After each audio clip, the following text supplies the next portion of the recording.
မကောင်းတာနဲ့ကောင်းတာဆိုတာဒီမကောင်းတဲ့သဘောတွေဆိုတာမပယ်လှန်မှုမတွန်းလှန်မှုဆိုလို့ရှိရင်ဒီပုဂ္ဂိုလ်ဟာဘယ်တော့မှအကောင်းဖြစ်လာမှာမဟုတ်ဘူးဒါကြောင့်မို့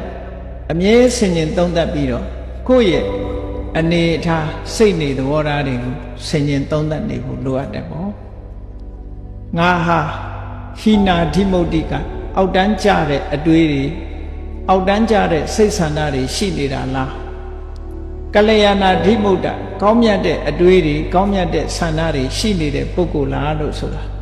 ကိုယ့်ကိုယ်ဆင်ခြင်သုံးသပ်ပြီးတော့ဖြေရှာရဆင်ခြင်သုံးသပ်လိုက်တာနဲ့အဖြေဆိုတာထွက်လာ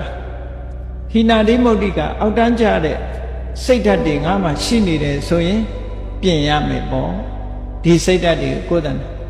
မပြင်လို့ရှိရင်တိတဲ့ဘဝမှာမပြင်ရင်လူတွေဟာခောက်ရိုးကျိုးသွားပြီးတန်တရားမှာဇယိုက်ဆိုးတွေနဲ့ပဲသွားတာဒါကသေးသေးချာချာစဉ်းစားကြည့်နော်လူဘဝမှာတရှူးရှူးတတိုင်းတိုင်းနဲ့ဒေါသကြီးတဲ့ပုဂ္ဂိုလ်တယောက်ဟာကံမကောင်းအကြောင်းမလားလို့ခွေးဖြစ်ရင်လည်းခွေးဆိုးပဲဖြစ်တယ်ကြက်ဖြစ်ရင်လည်းဟိုခွတ်ဒီခုတ်ဟိုစိတ်ဒီစိတ်ကြက်ဆိုးပဲဖြစ်ငှက်ဖြစ်လို့ရှိရင်လည်းငှက်ဆိုးပဲနွားဖြစ်ရင်တောင်မှပဲဟိုနွားခွေဒီနွားခွေတရှူးရှူးလုပ်တဲ့နွားဆိုးဖြစ်တယ်နော်ဒီတဲ့ဆိုရင်တော့ကြားတို့အကောင်မလောင်နေကြိုက်စားတဲ့ချင်းသေးတို့ဆိုတဲ့အကောင်မျိုးတွေသွားဖြစ်တယ်ဒေါသသမားတွေဟာအဲ့ဒီတိုင်းပဲအဲ့ဒီလမ်းကြောင်းပေါ်ရောက်သွားမပြင်းနိုင်ဘူးဆိုလို့ရှိရင်အဲ့ဒီလမ်းကြောင်းရောက်သွားတရိစ္ဆာန်တွေကိုကြည့်အေးအေးချမ်းချမ်းနေတဲ့တရိစ္ဆာန်ရှိတယ်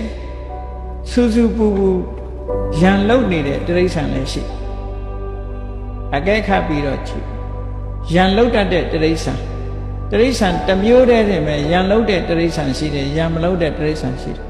ခွေးထဲမှာလည်းသဘောကောင်းတဲ့ခွေးရှိတယ်သဘောဆိုးတဲ့ခွေးရှိတယ်နော်အမှတ်တမဲ့နေရင်တော့မသိဘူးသေချာကြည့်လို့ရှိရင်ခွေးဟာကြိုက်တတ်တဲ့ခွေးရှိတယ်မကြိုက်တတ်တဲ့ခွေးရှိတယ်ကြိုက်တဲ့ခွေးဆိုတာသဘောဆိုးလို့ကြိုက်တာနော်သဘောမဆိုးတဲ့ခွေးကလူလာရင်အမီးနှံပြီးတော့ခင်တတ်မင်တတ်တယ်ပေါ့အဲ့တော့ဒီသဘောတွေဟာဆင်ခြင်သုံးသပ်တိုက်ရအော်ခွေးတောင်မှမေတ္တာရှိတဲ့ခွေးနဲ့ဒေါသကြီးတဲ့ခွေးမေတ္တာပြည့်တဲ့ခွေးနဲ့ဒေါသကြီးတဲ့ခွေးဒီလိုဖြစ်ရတာဘဝမှာမပြင်းဘူးဆိုလို့ရှိရင်တလျှောက်လုံးဟာ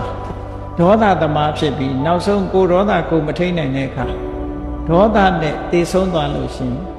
အင်တန်မှဆင်းရဲတဲ့အပင်ငရဲကြာရောက်သွားနိုင်တာဟောကိုဒေါသကကိုယ်ကိုပို့ပေးလိုက်တဲ့သဘောဟောထို့တူပဲလောဘကြီးတဲ့လူနဲ့လောဘနည်းတဲ့လူကိုယ်ရှိမှရှိနိုင်ကိုယ့်ကိုယ်ကိုလည်းဆင်ခြင်သုံးသပ်ကြည့်ရလောဘကြီးတဲ့လူလောဘကိုမထိန်နိုင်မသိမ့်နိုင်တဲ့အခါကိုယ်ပစ္စည်းနဲ့တင်အားမရဘူးသူများပစ္စည်းကိုယူတယ်ဆိုတဲ့ပြစ်မှုတစ်ခုကျူးလွန်လို့ဒုက္ခရောက်တာမျိုးတွေဖြစ်လာတတ်တယ်ဟောမတရားတဲ့နည်းနဲ့သူများပစ္စည်းရအောင်ယူတဲ့လောဘမျိုးဖြစ်လာလို့ရှိရင်ပို့ပြီးတော့ဆိုးတာဟောအဲ့ဒါလို့